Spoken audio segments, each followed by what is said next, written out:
خالد بن وليد رضي الله تعالى عنه شكى إلى النبي صلى الله عليه وآله وسلم فقال: يا رسول الله، إني لا أنام الليل من الأرق.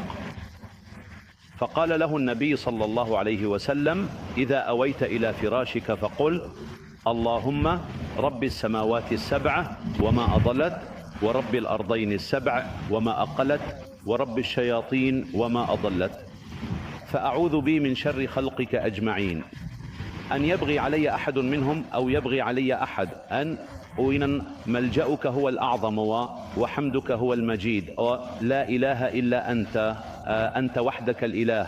رواه الإمام الترمذي.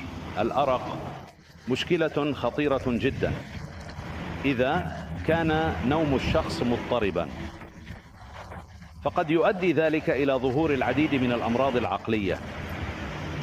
لقد خمنت ذلك، يقول الأطباء.